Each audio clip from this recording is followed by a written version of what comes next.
This is the Artist Entrepreneur Podcast. We are your hosts, Amanda Ritchie, Noah Dock, and me, Kerry Wee. We're three artists brought together by the love of circus and dance. Amanda from the world of Cirque Du Soleil as an aerial soloist.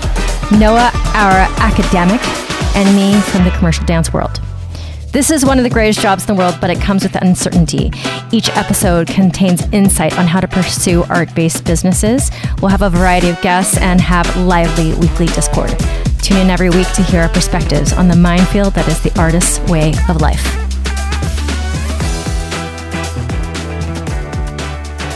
When I first met Noah, in my class, he came to just take a class and pop in. He introduced himself. He's like, I'm retired. That is my line. Retired aerialist. I am the retired aerialist. And I was like, how old are you? Oh, a little bit. Yeah, because you've had like 9 lives since then. Noah, my mommy is 47. And now the whole world knows that. She's outing me. Well, they know anyway, but now they really on the new podcast. They really know. My mom is 47. Yeah, that's amazing. My name is Noah Dock. I'm from Los Angeles, California, and I have a background in, I'm not going to say all things arts, but many things arts is I think a good way of putting it. Started originally as a trumpet player and a magician, and so I learned how to do close-up magic when I was a kid, and I was a musician for a long time. I started to do dance and choreography and fell in love with the performing arts. Went to get my undergraduate degree at Muhlenberg College in Allentown, Pennsylvania. I got my BA in dance and business, and it was there that I found circus. And I found circus because I was afraid of heights. I was afraid of being upside down. And I thought, what if I take an aerial silks class? That'll totally get me over that fear. And I started doing aerial acrobatics at Hollywood Aerial Arts in Los Angeles. I took that into creating a performance program at the college that I went to, which I was the director of, artistic director of, and founder of. And that eventually turned into a circus company that I was one of the founders of in New York City that I ran for 5 years, where I choreographed, directed, produced, wrote, and overall created. We did 3 shows a year for 5 years. The company was called the Atlas Circus Company. And I was also a college professor at Muhlenberg College where I was teaching aerial acrobatics. I co-wrote a circus history course and did many other things. On top of that, I worked administratively in marketing and production for different companies in New York City. Eventually went to get my master's at California Institute of the Arts in Los Angeles for dance choreography. And then there was a pandemic and I moved up to the mountains. And should I stop there? That's pretty much where circus sort of ends, I guess. Noah, what's current? What's your newest? Oh, currently. What's the thing happening now? Currently, I am building a dating app called the Red Flags Dating App, designed to get people to have real life relationships, get off the apps, stop creating pen pals, and actually go on real in-person dates. On top of that, I do social media management, which actually maybe this could be a good thing for this podcast. I'm phasing out of. I'm letting go of my social media management stuff in order to pursue things that, make me a little bit more happy and I have more of a passion for, like Red Flags Dating App. But also, I've been doing some choreography again. Did a proof of concept for a TV show, doing some music videos, teaching, doing a lot of photography stuff, and potentially getting back into the mixology and bar world. Wow. Freaking your resume. Seriously, you're going to be you when I grow up. Maybe this is perfect for this podcast too. I was just on a panel at a high school for artists and like artist process and stuff like that. And we were talking about like how do you go from having your idea to like putting it out in the world? At what point do you like say to yourself, this is good enough, or this is good and I'm going to put it out into the world? And one of the people on the panel, he said, you know, some people never put it out into the world. Some people never decide to put it out there. But those of us who like want to be artists and put things out there, like at some point you have to have the baby. Like you are pregnant with the idea, you're pregnant with the thing. At some point you have to have the baby, whether it's good, whether it's bad, whether it's, you know, whether you're ready or not. At some point you have to have the baby. And I think that's how I look at a lot of the things that I'm doing, because I do a lot of things. And for me, there's a lot of like, if I waited for perfection with everything, I'll never make anything. But if I just say, I have to have the baby, I have to just do it, then you end up doing 5,000 things. Yeah, I feel like spaghetti on the wall has been the way I've been since I stopped dancing, because if not, like you have to be building something all the time, or else as an artist trying to transition into not performing, which is so much of my life.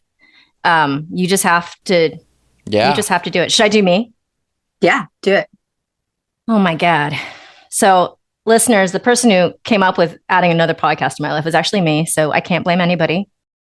I have met Amanda and Noah. Like I've known Amanda because we work together, but we started hanging out like in the gym. And I was like, man, there's something about the three of us. I don't know what it is. And then I dropped the very like weird news that I was moving to Texas of all places. And they actually took it the most well out of everybody I know. So I don't know what that means. Thank God she's leaving. Like-minded. You guys took it really well, because I think also out of all the people in my life, you guys get it. You're like, this world is all connected on the internet. We're all traveling all the time. It doesn't matter where you lay your head, as long as all the things are lining up for what you need. That's the vibes I get from you guys. Maybe that's why I resonate with you guys. One of the reasons why. Are you going to stay in there if I put you in there? Or are you going to run back in here in 2 more minutes? Okay. I think she needs an Instagram account that's all, it's just called like Messages from Bean. For her. And the whole thing is just like her interruptions of podcasts and like whatever Bean says during a podcast. There you go, Kerry. You were asking me about TikTok. So Noah just created your TikTok account. I'm rebranding you, and it's called Messages from Bean. And every video is a moment that she interrupts you during a podcast. I'll have so much content. Are you kidding me? So obviously I have a 5-year-old kid that will out me and my age every turn. My name's Kerry Wee. I'm already a podcaster. I'm a mama. I just moved to Texas. Oh my God. All I wanted to do was dancing when I was a kid. I just wanted to be a dancer. And I wasn't that good, actually, when I was younger. I like grew into it in my 20s. 8 years into my dance career, I met this woman named Rachel Bowman. She was she was on one of the shows I was dancing in. She was doing aerial, and I was mesmerized. And then she started training me. I don't know, 15, 17 years later, she's my boss. I'm teaching, retiring from dance, but I have a college degree. I went to Oberlin College for poli-sci. I'm total political junkie. Now I'm an instructor, and I have this business called Wrap Your Head Around Silks, where I teach online, where I am trying to become a teacher to the world. You guys, try to teach everybody. The world needs you. You know? Amanda Ritchie, you became one of my favorite people very recently. Stop it. And I mean, Noah too, but he already knew that. Look at that stash he's got. I know. I noticed the stash. Look at the stash. It's new. You kind of look a little bit sleazy. I think I should have a different facial hair for every single podcast that we do. This face of yours, you're not going to look bad. Aw, thanks. Thanks. You know, he does well in the dating apps, which is probably why he's okay with starting one. I'm still single, people. I'm not doing that well. That's why I'm starting one. Yeah, Amanda's one of my new favorite people in the world. And before I got to know her, people were like, "Did you know Amanda was in Cirque du Soleil? Blah blah blah blah blah blah blah. Do you think she had a good experience? Because she never talks about it." And I was like, "I don't know. Let me ask her." And I did, and she was like, "Man, this is just so long ago. Like who talks about what they did 2 years ago, whatever, 3 years ago, 4 years ago?" I'm like, "Oh, 10 years well, I want to hear about Yeah. it. Tell us about your dreams." Give us your intro. I wish it was 2 years ago. It was more like a decade or so ago. So yeah, who talks about their shit when they're sorry? You can't curse on this, can I? Oh no, I mean we make all the rules. It's true. Okay. But yeah, who talks about their stuff after like 10 years of doing it? I'm from Florida. I know, feel sorry for me. It's okay. I get two reactions when I say that I'm from Florida. It's either an oh or a oh. Politics, is that why? Yeah, just the Okay. just the stigma that I guess Florida has around it. Well, the current stigma, the in the last decade, I think maybe. Kerry, aren't you from LA as well? No, I was raised in a cornfield in Ohio. For some reason, I thought you had also because I grew up in LA. No, people think I'm a Valley girl, like born and raised in Van Nuys for some reason. If we had all been good weather children, like we should just do an episode where we bitch about the weather in New York or something like that. And everybody will just hate us. They'll all just hate us for that. Like good weather, as in like you grew up with nice weather. Florida and LA, we didn't winter. Are you kidding? You can bitch about it. I am in a very the winter in San Antonio is going to be quite nice. Sorry, Amanda. Yeah. I had that thought. I didn't mean to interrupt you. You can interrupt away. No, let's see. I grew up in Florida. I grew up without a lot of means behind me, let's say. So my parents weren't comfortable by any means. And I grew up as a dancer. I started doing when your parents put you into a dance class and you do ballet and tap and jazz and you do all the things. And I fell in love with ballet specifically. So I just threw my heart and soul into ballet. And that was most of my life was in the studio. I was in a company. I got a scholarship to Joffrey. I studied there for about a year. And then I came back before I started my high school academicness. So from after middle school, between middle school and high school, Joffrey, came back halfway between the year and then started high school. Pivoted from ballet and did a hip hop company. So dancing was I know it was very random.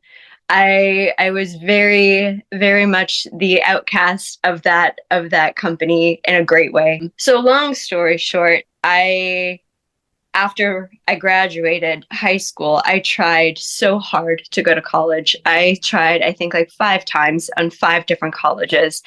And I lasted I think the longest stint was about a week. And it just, in my heart of hearts and myself, it just wasn't for me. I felt like I was dying on the inside every single time. It was that profound of an experience. Wow. On a negative side. So then I just flipped and I was like, well, I'm going to, because drilled into me from a very young age was go to school, you have to get an education. That was my dad specifically. And so the dance and stuff was fine, but I was always like, when are you going to get a real job? That kind of a thing. Not going to college was a big blow for my whole family. I wasn't going to go to appease them. I'm very stubborn that way. So there was nothing really that they could do. But I know that I hit a brick wall with my family when I joined the circus. So that was a big thing. And I was on my own for that whole entire journey. Did they get on board at some point? Because obviously you had a lot of success.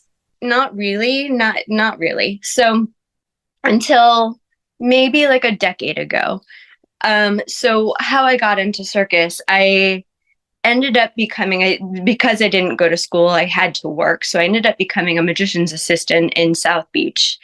And I was working under two magicians who, yes, who took me in, and they gave me an apartment and a place to kind of lay my head at night while I was working with them for them. Because my family situation, like my mom got really sick, and then like I kind of was displaced as a child. It was like a thing. Like there's a deep dark past here. So getting that job and having a place to live instead of sleeping in my car was like the godsend. But in that time, I was working as a magician's assistant. There was an aerial artist in the show, and she did silks.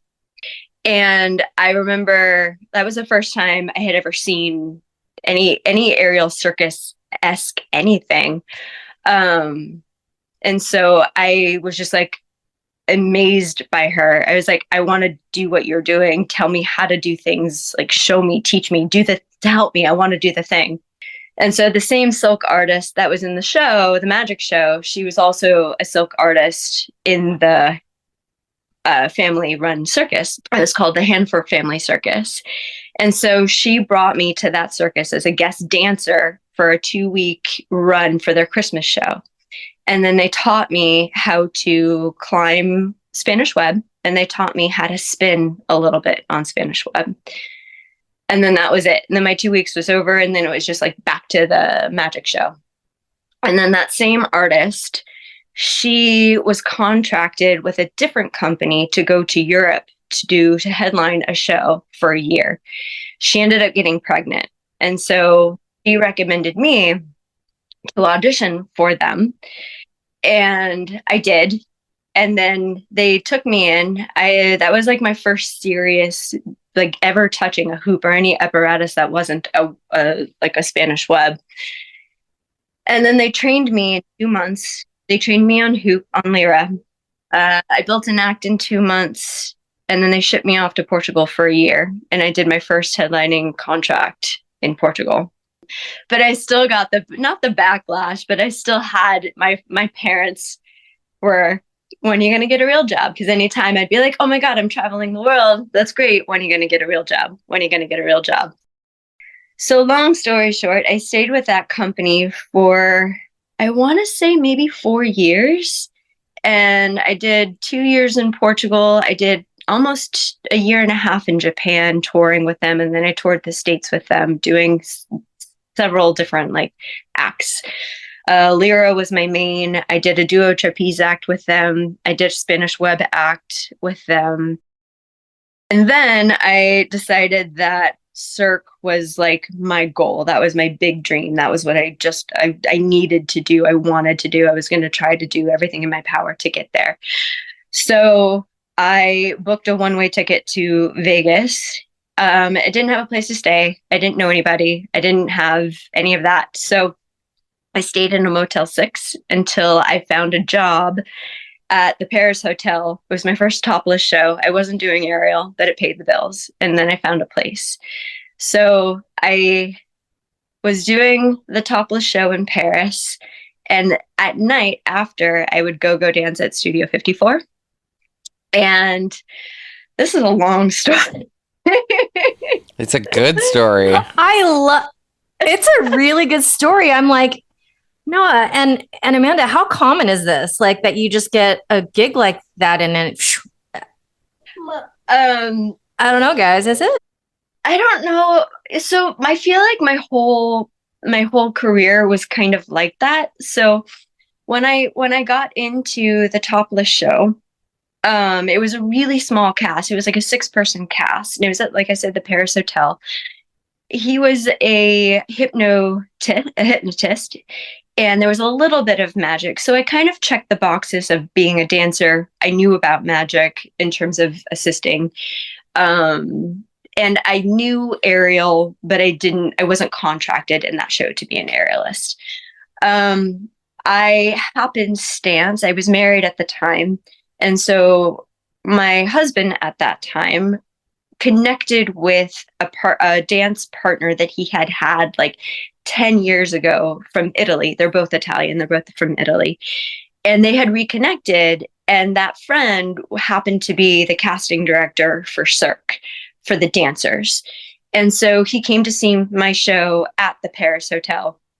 And he had said, like, if you're serious about it, compile, start getting your stuff together, start putting a reel together to submit to just online, submission for yourself. So I was so inspired. It was like, amazing, thank you. I jumped right on that. So after I would do the show at the Paris, I would go dance, and then I'd get done at like 4 a.m, and then I would go train. I would go train at one of the gyms that was open. And then I would go to sleep and rinse, repeat.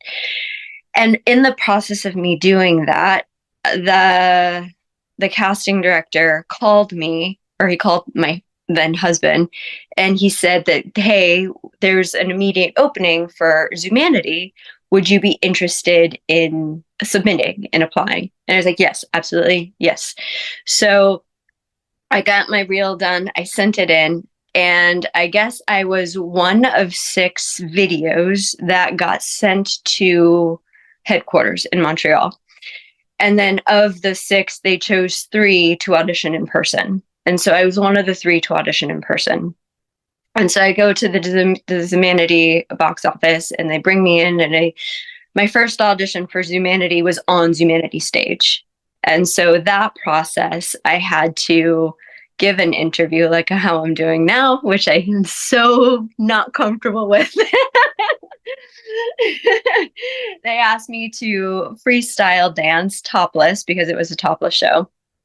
And then I had to free flow in the air plus simulate having an orgasm, because that was what the act I was auditioning for. That's what you had to do. And there was only 3 of us. The other 2 aerialists were stronger aerialists by light years from me. They were more seasoned, they were stronger, they were more flexible. And I knew that because I saw their audition. We were auditioning in the same space. So seeing that was really intimidating. But when we had to simulate the orgasm, and this is a little bit of, but I'm going to own it. So when we had to do that, I was like, I'm going to go last. And I made that decision in my brain because I wanted to see what the other 2 did. I wanted to see how they approached that. Their orgasms were very pretty. They were very performance-esque. And so I decided, I'm like, this is my one and only chance. I'm just going to do something completely different. And so I went into it more real, more not pretty, more raw, I guess would be a way to say it. And then they thanked us for our time. We left. And then 2 days later, I got a call saying that, congratulations, I got the job because I understood the content of the show and how to move the story forward for the show. So that's... Oh my God. Okay. I'm so glad you're telling this story because our students would love to hear it from your mouth. Noah, have you seen the show? So you did the lyra piece, right? Not in Zoomanity. No, What did you do in Zoomanity? The cube? No, the strap act. The strap act. Okay, I don't think I saw it when you were in it. What year did you see it? 2015? Yeah, I already retired from there. So I was there from 2009 to 2015. But in 2020, I was in Michael Jackson 1. Because I don't think they had that. Maybe they had the straps act. I don't remember exactly, but I have seen the show. I've seen it twice. I got pulled up on stage for the orgy scene. Nice. Which of course is you did. Nice. Probably one of the funniest audience pulled on stage moments ever, because I was standing there with the drag queen. And she's like, what do you do? And I was like, well, I own a circus company. And she was like, we're a circus company. And so, we just had this hilarious moment. And I, I'm laying down on the bed. And and the bed is circling. And I'm just, hanging out with the aerialist. And like all of us have mutual friends and we're like figuring that out while we're on stage, and like we're having a great time and the whole audience is like, they're like, what's going on? I will forever be saddened by the fact that Zumanity no longer exists. I personally think that it was one of Cirque's best shows ever made.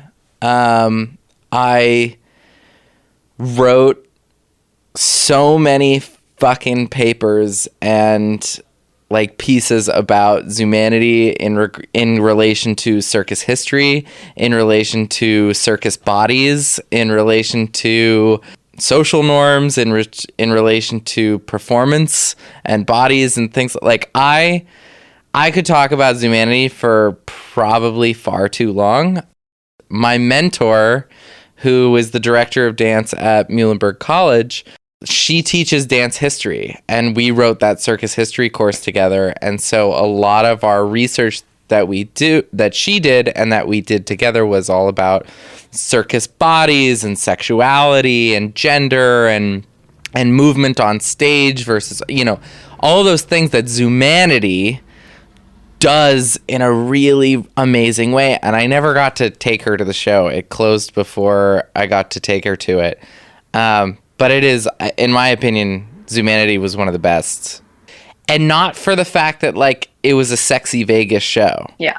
It was one of the best because for anybody who knows anything about circus history and dance history and bodies on stage and performance, like, it's so smart. I do know that the creative process was, from what I remember, everybody was saying, was very vulnerable because nobody had expressed things that they were asking them to express. And Zumanity in the beginning was way more out of the box and over the top and pushing so many boundaries. By the time I got there, it had already been watered down, for lack of a better word, a lack of a better phrase, but they had already kind of like smoothed out the rough edges, but the rough edges were what pushed those boundaries hard. So it had this really cool, unique evolution. I'm so sad that it no longer exists. It was my first Cirque show, and I grew as an artist there. I changed as a human. Like, it just, it heartbreaking to see it go. Yeah. Amanda, how did because you're soloist in both of those shows, which is not an easy job to get. How did it inform you afterwards? Like, what did those experiences do to inform you as an artist after? Yeah, it's funny because yes, I was a featured performer. I was a soloist for both Zumanity and Michael Jackson 1. But mind you, I was a pole artist in both, and I learned how to do pole on the Zumanity stage, which is just bonkers. Throughout my time in creating my acts, I would always ask permission. Is this okay? Can I do this? Is this okay if I do this? What about this? I didn't trust myself as an artist in that process. Leaving that process and going through that and having everything under the sun go wrong on stage, it allowed me to have more confidence within myself. And that's what I really try to hone in with my students is there's no right, there's no wrong, there's safe and there's unsafe. So if you have an instinct to do something, to try something, run with it. And that's kind of the biggest growth and the biggest thing that changed me as an artist working with Cirque. Because they were very much not a hand-holdy kind of company. I had really cool artist coaches that would help me, but this is like, yo, this is your act. You got hired on. You do the thing. You're the professional. Like, do it. And so I think that was the biggest takeaway and the biggest way that I shift in my process as an aerialist, as a coach, as a human, just more confidence in my ability. When I got to know you, you're like 10 years out from those gigs in Vegas. You're 10 years into being in LA. Yeah. What was LA like? This is the last 10 years. What has that been like as an artist compared? So I moved to LA when I decided that I was done with my time in that company. I decided that I wanted to give my body a break, but I still wanted to tell stories. I still wanted to perform. And so I moved to LA for acting, to study acting, to be an actress. And my first few years in LA were very heavily focused on scene study work and the art of telling a story using words, and less so of my body, to how I, as a dancer. I took on teaching as a means to survive. And so, but mind you, I was teaching dance since I was 16. So I'm not new to teaching, but I was new to teaching aerial arts. And so I took on teaching as that means to survive. And then when COVID hit, everything became Zoom based, and it lost the magic of acting for me. But in that time between moving to LA and COVID, I had fallen in love with teaching. I had moved to LA with the idea that I was retired from performing. So I don't really have a solid base of the aerial circus performance world in LA. Now I gig here and there, but I don't really have a really good understanding of what the performance circus community is out here in terms of being a performer in that world, if that makes sense. Why did you want to go from telling stories with your body to telling stories with your words? What interested you about that change? It was more of a practical change. So I had an accident when I left Cirque, before I left Cirque. That was what prompted me leaving Cirque. And that accident, I had in my mind that I didn't want to. I had already had like 2 or 3 surgeries at that point. And so physically, my body didn't want to withstand 475 shows anymore in a year. But I still had that performance bug. I still wanted to perform. I still wanted, I don't know if it's, I wanted people to hear what I had to say, and if I had something to say, or if it was a means for me to feel like I had a place in the world. Like that was the thing that I knew how to do since I was 3 years old. That was the only thing that I knew, was to be on stage. So using my voice was just the practical of giving my body a break. Do you think that a lot of artists from Cirque have that same experience? Like they're still, the performance bug is still in them, but they reach a point with either their physical body or with the stress of performance or whatever it might be, that they step away and they do something else? Or do you think that there is like a whole host of reasons why people make this change in their life? I do think that everybody's very different. Everybody has their own experiences and that forms their own opinions and their own beliefs and their own, perceptions of things and perspectives of things. But I do know of a few coworkers or ex-colleagues of mine that have similar, their time was maybe cut short when they had more to give. But I do know of other people who that's not the case. So I think it does run on a case by case basis, and just where that individual is in their life, in their career. Do they have a family? Do they not have a family? Are they advanced in age? Like I think that there's a lot of factors that go into making that decision. Yeah. Cause I think there's Kerry and I we've definitely talked about this, like the idea that at a certain point everybody becomes a teacher, or like everybody tries to become a teacher, because they're quote unquote done performing or something like that. And I always came at it from a different perspective. I never wanted to be a performer. I had no interest. I always wanted to be a choreographer, director, and teacher. Like I never pursued performance. It just wasn't something that I did. There are skill sets within teaching, within performing, within directing, within choreography, within writing, all of these things that sometimes you gain from being a performer, sometimes you lose from being a performer, and vice versa. Like I don't think I make a very good performer anymore because I've just spent so much time in my head teaching.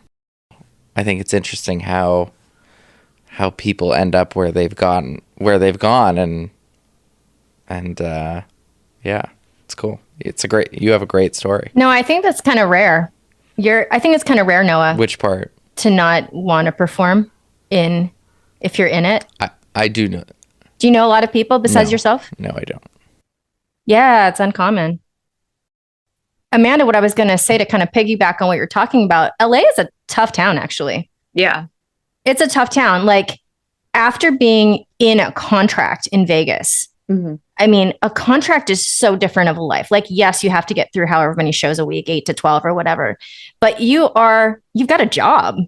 Yeah. You got a full-time job, you have benefits, you have health insurance, and then you move to LA. There's no contracts to be had. It's all freelance. And it's not even clear where you get the jobs because a lot of them are clubs. A lot of them, you have to know the right people because they've been doing it for so long. Like when you got to LA, it was different for me. I was trying to be a dancer, and there is more structure around the dance world than the aerial world. It's like there's agents, there's auditions. You show up at the auditions if you can hear about them. But if you come to LA as a freelance aerialist, even with the resume that you had, like how did you even start? But that's the thing. Like I wasn't focused on freelancing. Oh, that's right. You were like, I want to be an actress. In my head, and this was my ego-based thinking, was I retired from Cirque. Like to me, that was the top of the top, and I had already achieved what I needed to achieve from that world. And so me making the decision to leave that world, in my brain, I was done performing. When I went to go take classes, people would ask my backstory. I didn't tell anybody that I came from Cirque. I didn't want anybody to know, especially when I was studying acting, because I just didn't want to have that.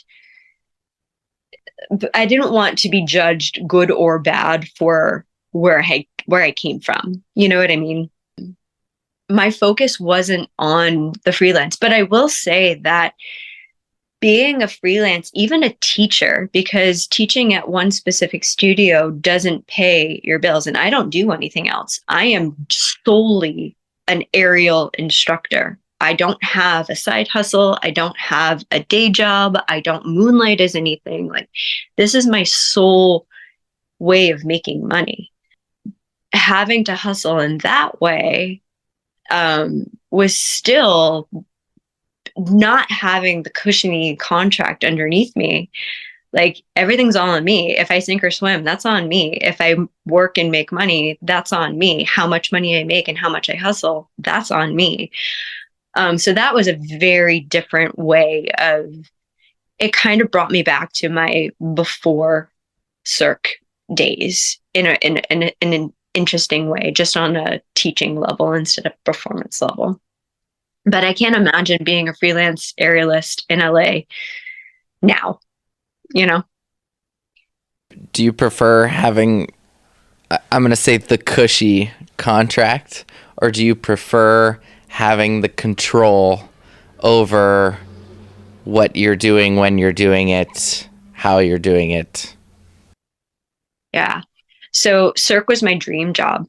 It was my absolute just dream of a job. And I did a lot. I created 2 acts. I was about 7 different characters in both shows that I was in. And it still ended up being, after about 6 years, a 9 to 5. It was still the same music. It was still the same 4 walls. It was still the same people. It was the same track. Like And I realized that about myself, is that I needed constant stimulation. I needed constant change. I needed something new to strive for. And I felt like I had hit kind of that ceiling at Cirque.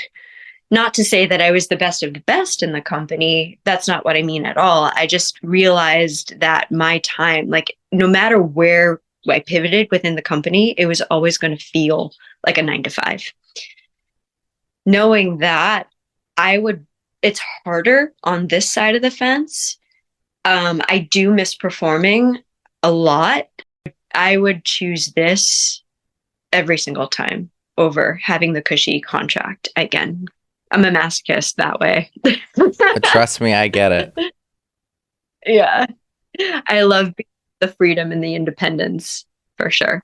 I feel like Noah, out of like, if like even me compared to Noah is a freelancer of all freelancers. I want to know more about your story, Noah. You know what I'm saying? I think that you're that person. Like you do so many things. You do so many things. I've had like maybe 3 9-to-5s, maybe, and none of them lasted very long. Like I'm the same. Like I even if I'm making less money, even if I'm, working quadruple the hours, like there's something about being able to just like, it's mine. This is mine.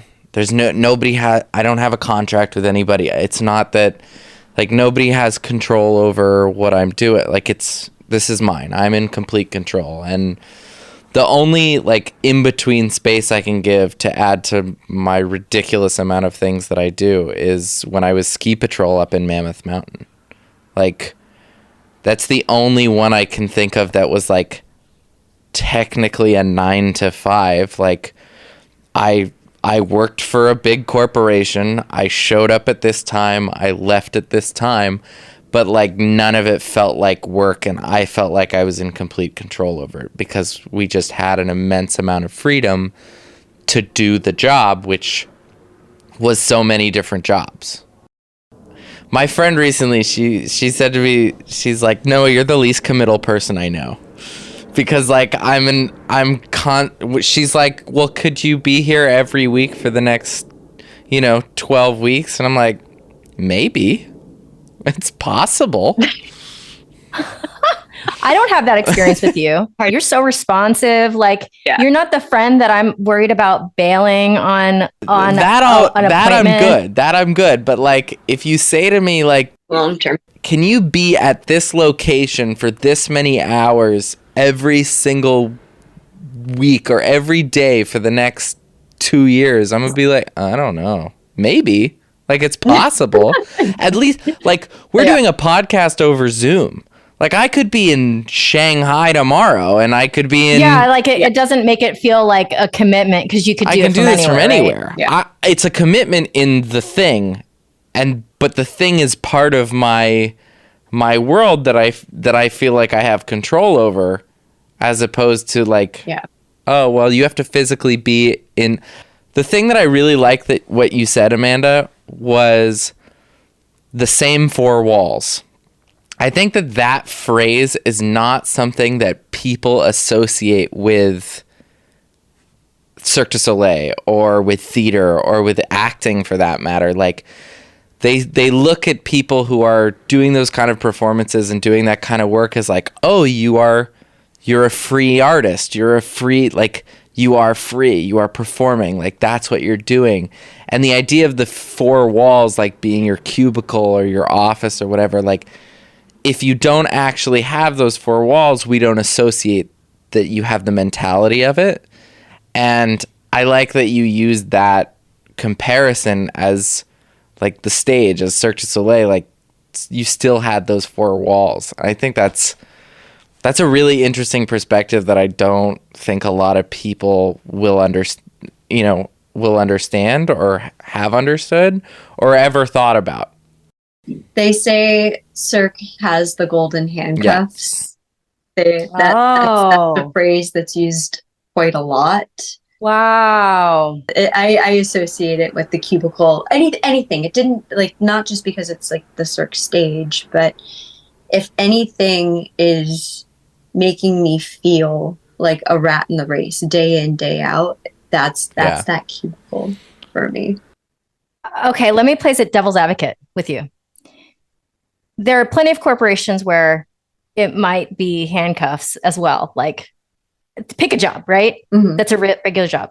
But because Cirque du Soleil is a corporation that has contracts and you're in a job and it's very structured for maybe a population that is more inclined to not be okay with four walls. Is it a part of our nature as creatives, as artists, as aerialists, as dancers, to have such an aversion to that outside, like more so than the general public? I think yes. And I think that that's one of the big topics that I love to get out, because like, what is it about our personalities? Every one of us being so different. And that is still like usually the number one thing. Like, you need to feel free. Yeah. Yes. I mean, I'm going to play devil's advocate almost on myself here, but like, there's two sides of it, right? As an artist, you're supposed to think outside of the box. If you're stuck in the box, it's hard to think outside of it. There are, I'm not going to say the word corporation, but there are artistic spaces that are within a box that are designed to think outside of that box.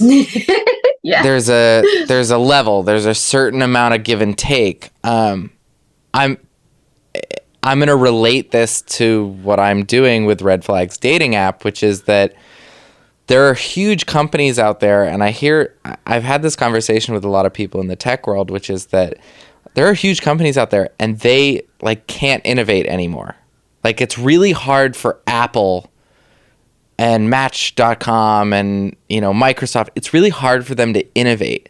But what they do is other companies, small companies, people who are, creating startups, they create something and then those bigger companies buy them because they're able to, bootstrap it. They're able to, do this in a really like fun, creative way with no rules. They don't have a big HR department. They don't have big executives. They don't have the four walls that they have to stay within in order to, continue to exist. They have infinite possibilities. So me as a small company, I can do whatever I want. I went through my closet and I dressed up as different possible, red flag outfits, right? So I was dude holding a fish photo. I was Disney adult. I was gym bro. And that's what I did. But if I was working for a big corporation, in order to do that thing, I'd have to go through my boss, who would then have to go through PR, who would then have to go through this. And by the time we had this it's February. And so that box you're stuck in. And so I think there's a balance, right? Once you become this huge corporation, the golden handcuffs, the whole deal, you have to follow a certain template. You're stuck in a box. Then you're a startup. There is no box. You're flying by the seat of your pants. Whatever happens. All is going to be well. Figure it out. And then I think there's a sweet spot. There's a box. We follow it, but we've created a culture of thinking outside of it. You're really good at this, Noah. I know. Is that what you're thinking too? Really I was like, this is the best. Dude, the best decision we made was saying, Noah, you don't have to say yes, but please say yes. Yeah, in case our listeners would like to know how I got involved in this podcast, is I got a random text from Kerry and Amanda going, hey, so we've decided that you're going to be in a podcast with us. Are you cool with that? And I was like, yeah, of course. Yes. And there was a very pregnant pause of time when we texted it and he said, yes, I'm in. And I was a little sweating because I was like, he's probably going to say no to us. I could never. I love you. I love both of you way too much. Thank you so much for tuning in. You can find Amanda Ritchie at Grounded in Flight on Instagram and at Noah Doc on Instagram, as well as Red Flags app. And me, Kerry Wee, you can find at wrapyourheadaroundsilks.com. Thank you so much for being here. We appreciate you. We have so much more coming at you, including guests that are in this art world, that are blazing their way through new businesses, and just more banter from us. Thank you for listening. This is The Artist Entrepreneur.